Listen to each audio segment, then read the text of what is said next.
Hey, take a seat, take a seat. Welcome back. I'm Carrie the Snail. Sometimes sequels can be even better than the first installment.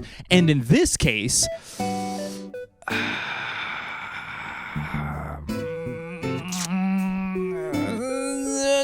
Yeah, it's true. It's absolutely true. ACOMAF, A Court of Mist and Fury.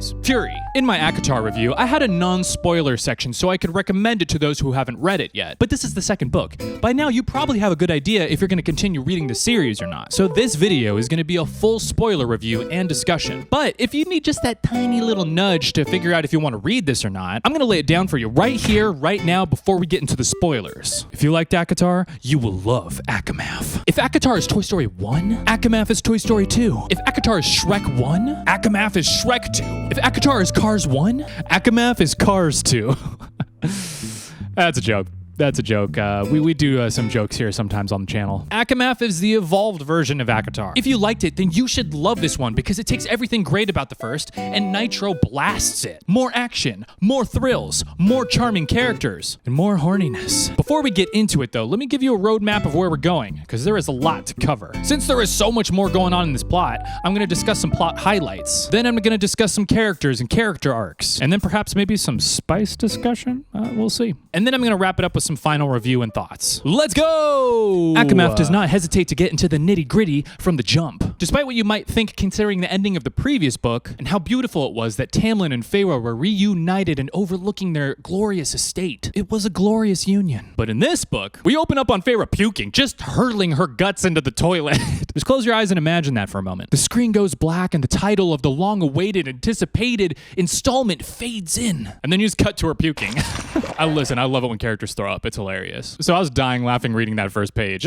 The reason being, though, that Feyre, in her gut, can't shake the absolute horrors she endured when she was under the mountain. Images of the innocent fairies she murdered haunt her dreams. Even though her great determination gained Tamlin back, it was still at a great cost that she is now living with. With Tamlin preparing for marriage with Feyre, he is not only very busy trying to protect his court's borders, but he is also cultivating the political side of this marriage and the optics of it. And while this stuff was inevitably going to happen when they were reunited and married, it's slowly becoming clear to Feyre that Tamlin and herself have fundamentally been broken in different ways after coming back from the mountain. Tamlin has become dangerously possessive and protective of Feyre, essentially keeping her under house arrest so that there is no potential of her being in danger again. Feyre is slowly being eaten alive by the guilt of her murder, but has no way of atoning or being productive in her own court now that Tamlin is keeping her locked up. She's becoming increasingly claustrophobic in the Spring Court, but Tamlin is too wrapped up in the court politics to really even face it. But then, on the day of their wedding, Feyre sees Tamlin at the end of the altar, and the weight of her decision is really pressing upon her, inducing a panic attack. She's internally screaming for help, which is when my boy Rysand enters the scene and intercepts her, making good on the deal. Oh, you didn't think he forgot, did you? They winnow over to the night court. Tamlin is left at the altar, and Feyre is furious. She's saved, but furious. And this kicks off that triangular action that was set up in the last book. Rysand owns 1 week a month from Feyre to spend with him in the night court, and he decides to start that subscription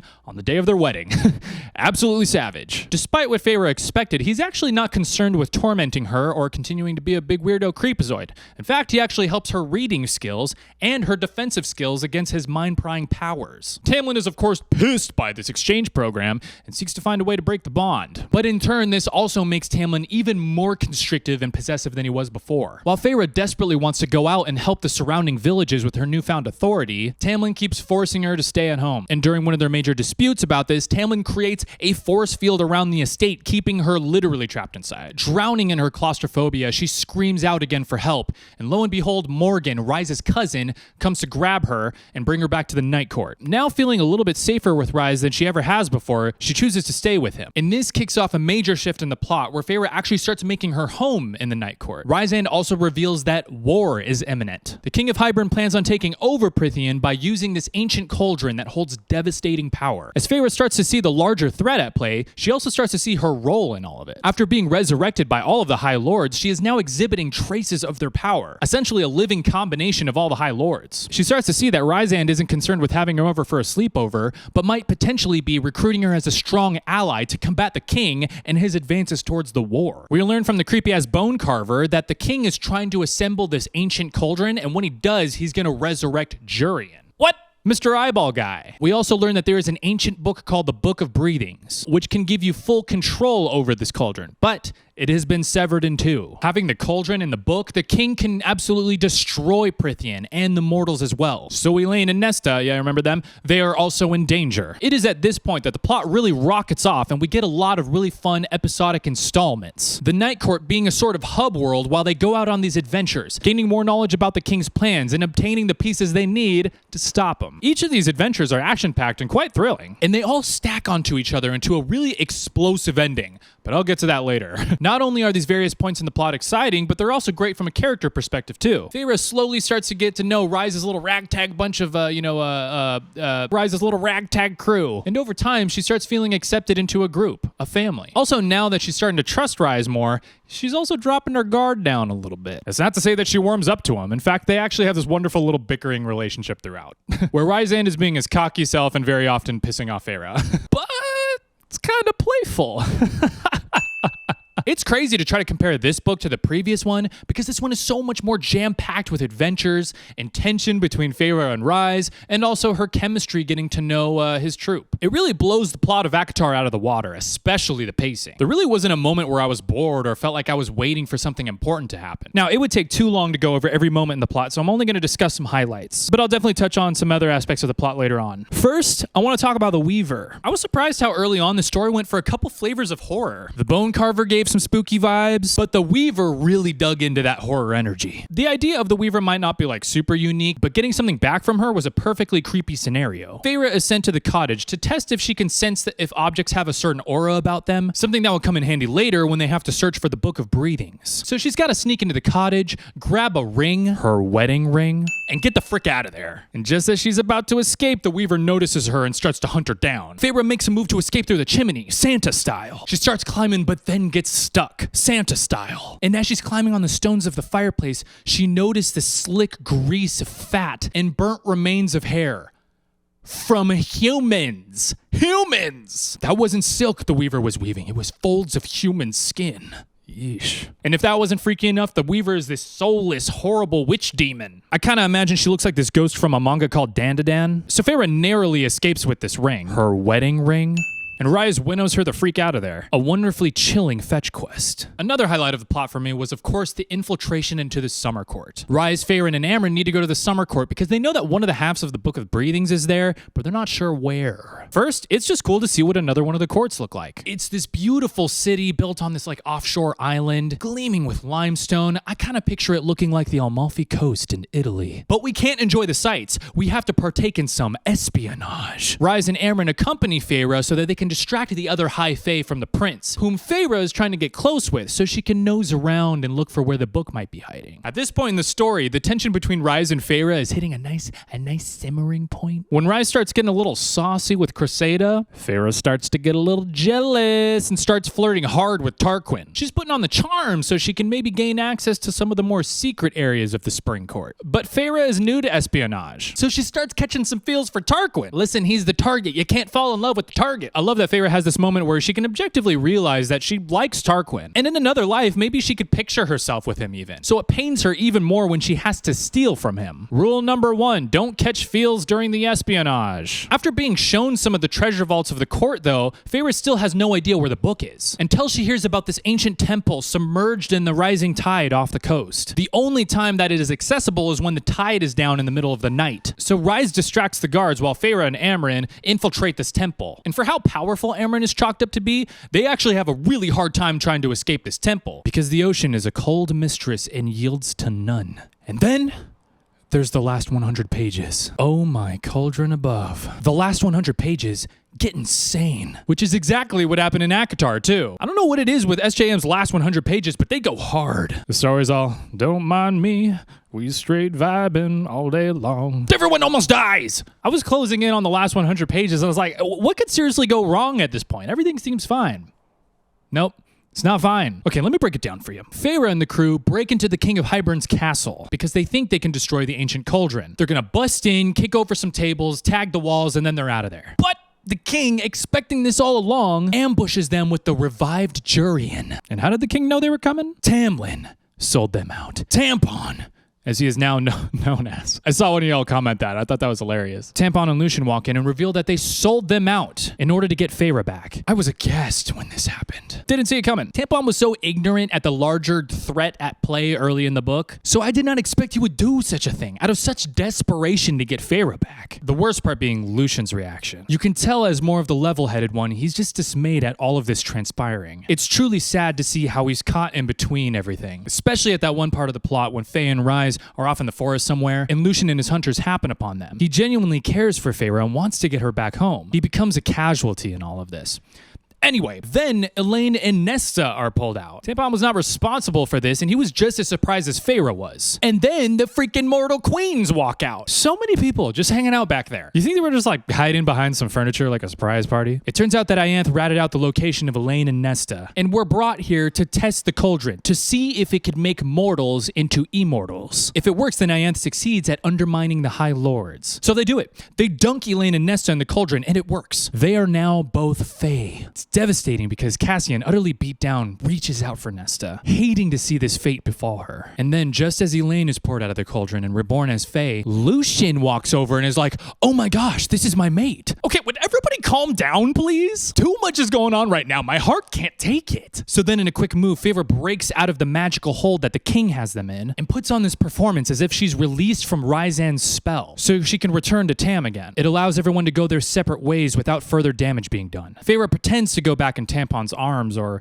strings rather. The Night Court crew take Elaine and Nesta and then zap out of there, and the immortal queens are left in the castle, next in line for the immortal bath. The last scene is Feyre back at the Spring Court again, pretending to be at home, but now it's not only a prison. Because she's separated from her true mate, this is hell. The last detail being Lucian in the background seeing through her guise. He faced her earlier and he knows where her allegiance lies. Love that as an ending. So good. Sheesh. So much happened here. Let's start with Elaine and Nesta. I honestly didn't expect them to play such a big role in the book. I thought they would remain as lesser side characters, but now because of this, they've graduated into official side characters. The chemistry between Cass and Nesta was really cute, but it couldn't really mean anything.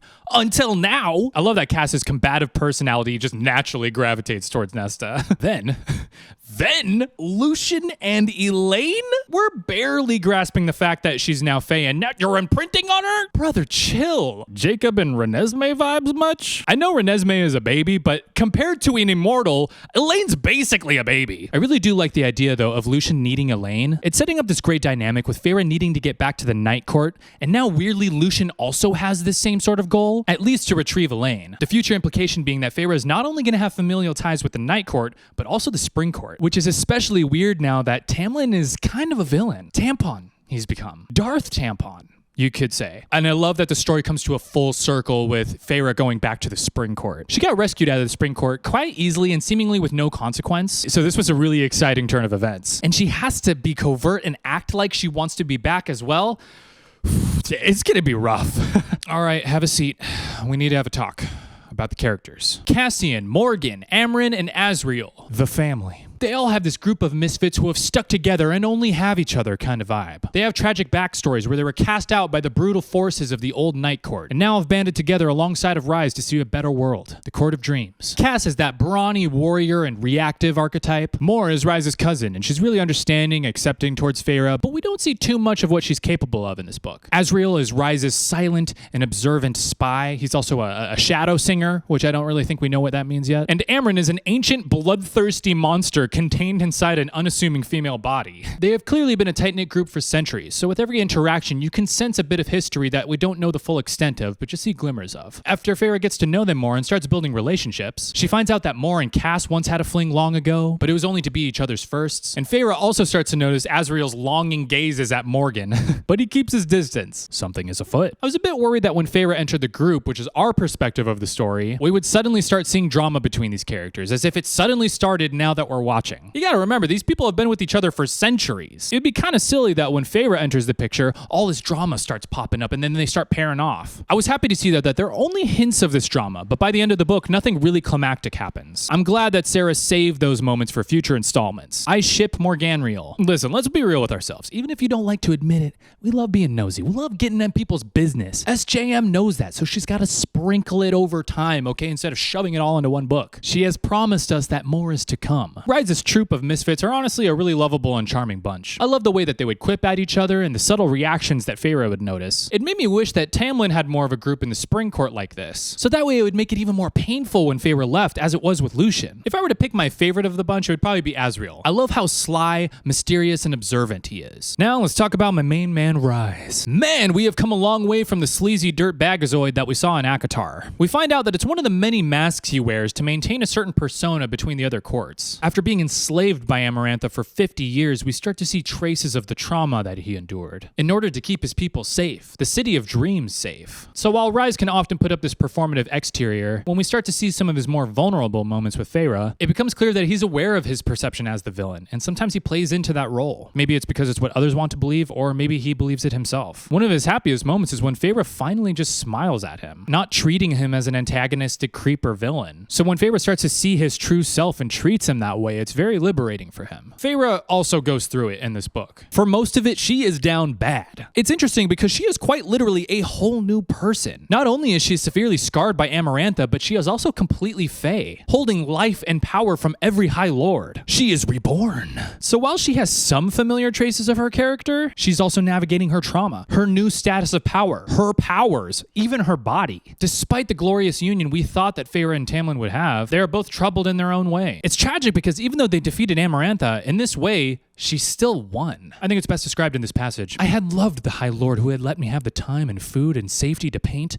Maybe a small part of me might always care for him. Amarantha had broken us both, or broken me so that who he was and what I now was no longer fit. She loses her love for painting. Every time she sees red paint, it just reminds her of the innocent bloodshed that she's responsible for. She falls into a depression, stops eating, becomes very skinny, and sleeps through most days. But as she gets closer to Rise, these pieces start to come back together again. Her loneliness is met with family. Her weakness is met with training. Her emptiness is filled with purpose. A blank canvas is decorated in paint again. The painting, I could see it, feel it. I wanted to paint it. I wanted to paint. I didn't wait for him to stretch out his hand before I went to him. And looking up into his face, I said, I want to paint you. He gently lifted me into his arms. Nude would be best, he said in my ear. Love that guy. By the end of the book, Feyre feels even more confident and powerful than before. She's even tapped into her newfound powers. She is becoming a force to be reckoned with. All right, now it's time to get to the reason why we're here. The reason why we read books in the first place. The spicy moments. You know how it is, you know how we do. Hot One's spiciest sauce for the book's spiciest moments. Got the sauce here, got some chips there, got a healthy serving there for y'all because y'all like to see pain.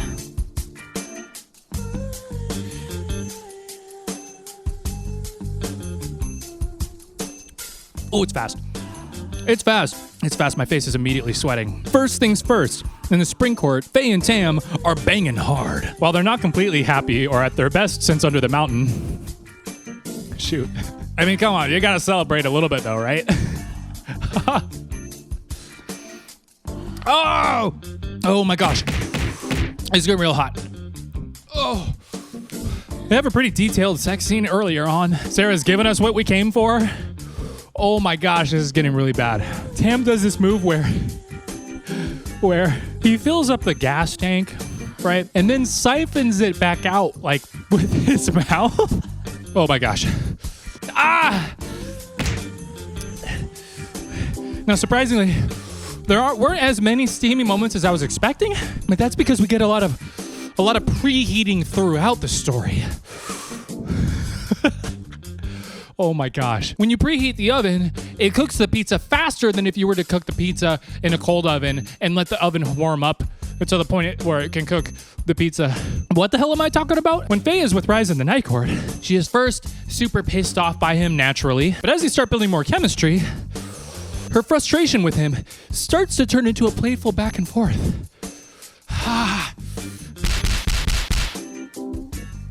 I made to jump off the stone, but he gripped my chin, the movement too fast to detect. His words were a lethal caress as he said, "Did you enjoy the sight of me kneeling before you?" Oh, it starts with them just kind of playfully, pushing at each other, making verbal jabs at each other, but then slowly builds, like this freaking heat in my mouth. Things really come to a head in the summer court. When Cressida is all over Rise, I had been lonely, I realized, for a very, very long time. Rise leaned in to hear something Cressida was saying, her lips brushing his ears. her hand now entwining with his. And it wasn't sorrow or despair or terror that hit me, but unhappiness.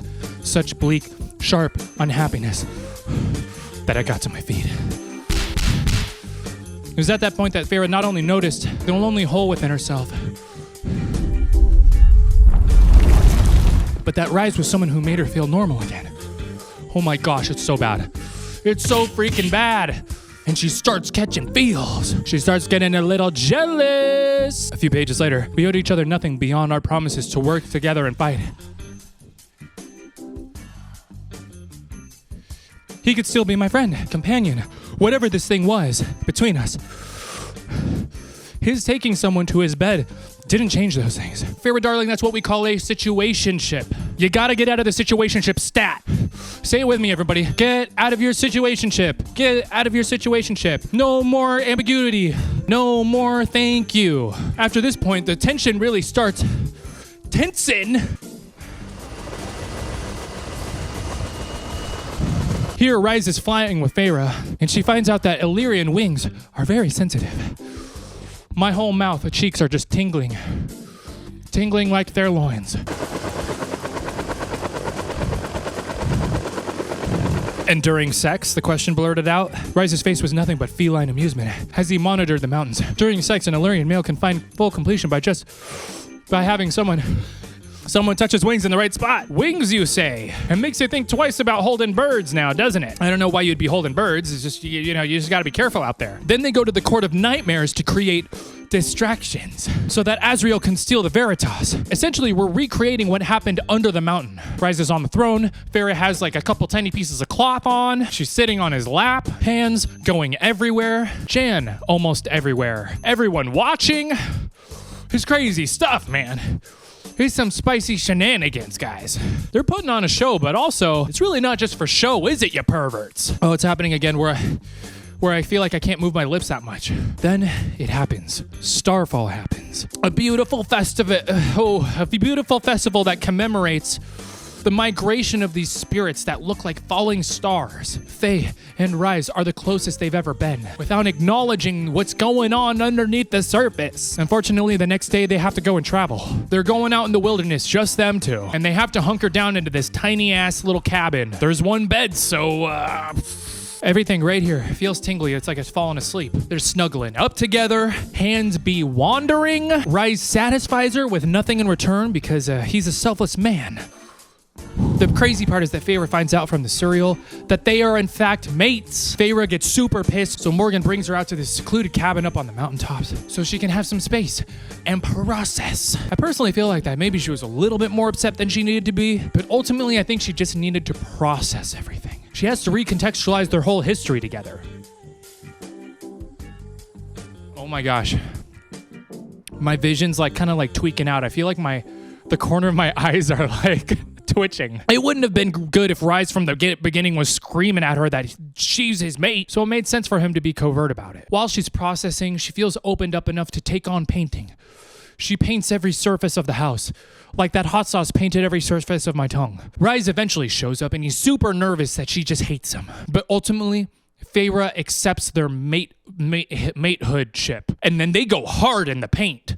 Literally. And so many times, too. A little bit over here, a little bit over there. Because apparently when mates are united, they turn into a couple rabid animals and smash. I just have a quick logistical question for you. There's a lot of talk out there about making love all night long. Making love till the sun comes out. Oh yeah, we banged 12 times in a row. No problem. What, you don't? Doesn't that hurt after a while? Or at least it's just uncomfortable? Wouldn't you need to Vaseline up everywhere because of the chafing? I think Cass even poked fun at them about that. I'm just saying. Maybe I'm just thinking like a beta, or maybe I'm just not Faye. I really apologize if my face feels really contorted, but the spice really do be messing with the muscles in my face right now. As a little bit of an aside, conceptually, I'm not really sure how I feel about the whole mate idea. I think it's an interesting choice as a literary device, but I don't generally like or subscribe to the idea of the one, which I think this is kind kind of like an extension of a little bit. I think people can often be very critical and idealistic because they're trying to maintain this idea of there being the one. Yes, of course, there are people that are better or worse matches for you, definitely. But this ideal vision of a person can be very limiting. The one is the person you love enough to commit to and choose every day for the rest of your lives. I know the series isn't like trying to be a reflection of realistic relationships or anything, but I do think the idea of having to risk it all for someone you love can also be just as powerful of a narrative device. And I feel like the mate thing might undermine that a little bit. It's just a thought, don't mind me. What I do really like about this mating bond though, is that now in the plot, it's starting to make things as if kind of like a game of chess. And not in a bad way. Feyre is mated with Rise, but now she's in the spring court. Lucian is mated with Elaine, but she's in the night court. Because the mating bond is like something that they're destined to uphold, now it's like they have a duty to find each other. And that's actually pretty fun for the plot. Lucian being fated with a woman he doesn't even know is a weird situation, but what he does know is that she is going to mean the world to him, and he has to get her back. I've talked a lot about this book by now, so I think you kind of know where I land on it, but here I'll kind of give you a review and some final thoughts. All around, this story is a large step up from ACOTAR in almost every way. I'm now starting to get a feel for SJM's writing. A lot of descriptions of the world are so saturated and idyllic. It can often give me vibes of something like a Ghibli movie. I also feel like in this book in particular, she might have taken some pages out of Twilight due to the dynamic between two supernatural and powerful males who are fundamentally at odds with each other. I also feel like this trope of falling in love with two males on opposite sides of the spectrum can appear frequently for stories with female protagonists. At least it feels like it does. I'm not saying it's true across the board or anything. Please know that I'm speaking very generally here. And then I think on the other side, one of the common tropes for male protagonists is that like guy who's destined to be a hero, but he's very ill-equipped at the start, and he has to train and overcome obstacles to prove himself. And usually there's like a female character who's like much stronger and more prepared than him, who like doesn't believe in him. And eventually when the protagonist proves himself, you know, they naturally kind of get together. This happens in so many stories. I can't think of too many off the top of my head other than like, I think maybe Ready Player One does that. I think How to Train Your Dragon also has that trope too. I don't know if I have any more insight beyond that, but I've just definitely seen these tropes before. But it's interesting to me how common these tropes tend to be, and I feel like it says something about what we value in male and female protagonists. One nitpick I have about the story actually has to do with Mr. Tampon himself. My opinion on this might change in the next book, but I feel like he was villainized maybe a little bit too much in this one. His darker side makes sense in the beginning of the book, and then throughout the story, as Feyre starts, you know, catching some feelings for Rise, she starts feeling very guilty that she might be betraying Tampon. The thing is, though, later in the story, we're given more details that either make us dislike Tam more, or it makes Rise out to be like clearly the better pick out of the two. Rise is more understanding, he's cooler, he's stronger. In fact, he's like the strongest High Lord in Prythian. And while he may seem villainous, he's actually just misunderstood. I feel like ultimately the story pushed us to side with Rise way more than it did for Tam. And I'm not really sure if it needed to. I kind of wish that Feyre hated Tam for a bit, but then ultimately realized like he was a messed up and broken person too, and that choosing Rise over Tam was a little bit more of a loss and less of a convenient choice. This is before we learned that Rise and Feyre are mates, of course. Yeah, so I wish Tampon wasn't as villainized as much through like the beginning and middle of the book, whereas by the end, now he's way more of an antagonist. But this might depend on how he's supposed to be framed for the next book, so we'll see. Another thing I'm starting to notice about SJM's writing that I can see kind of being a frustrating point for some is that everything can be really convenient. Similar to what I said in my ACOTAR review about magic and how it can be used to clean up messes, this can often feel like the case in this world. There is still loss and consequence, but I think the oscillation between the convenience of the magic and actual danger can be jarring. Characters are often able to snap their fingers and do this, or zap over there and do that. This is the kind of stuff in Harry Potter too, of course, but the world of Harry Potter takes time to focus in on how the magic works so that we know some of the things it can do, but also some of its limitations. In this world, the magical applications are a little bit more of a vague footnote, and that's fine, but sometimes I feel like it can blur the lines of where actual danger lies. During the scene when Rise is shot down by the poisonous ash arrows, all these thoughts were running through my head like, oh, can he just snap his fingers and take them out? Or, oh, isn't somebody going to notice him somewhere and winnow over to him? Or can't we heal him this way? You know, etc. When I looked at the situation, it made sense why we couldn't do certain things like heal him immediately. But more often than not, I still would have thoughts of like, well, can't we just do this? Or can't we just do that? And so it would make me a little suspicious if something is actually dangerous or not. Overall, this is not a huge issue for me. This style of writing is totally fine. To me, it seems that she's not really getting bogged down in the specifics, so she could make more room for kind of like the fun and action of the story. She doesn't have to get into Tolkien levels of explanation and lore just to make for a good plot, as long as that streamlining is being used for a fun plot. And in this case, it is. The story is very fun, so I have much more of an easier time overlooking that kind of thing. I could totally understand that not vibing with some readers who really like to understand how things work so they can get a better sense of the world. And while I do fall in that camp a little bit, it's not enough to ruin this story for me. But yeah, other than that,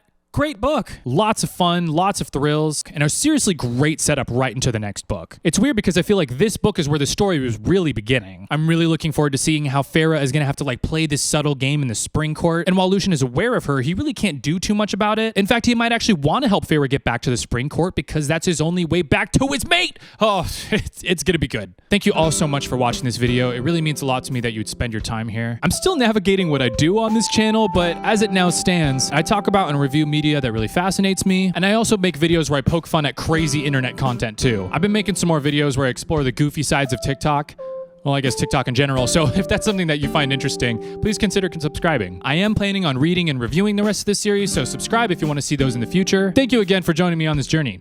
I'm Carrie the Snail, and I'll see you the next time I'm out of my shell. Peace.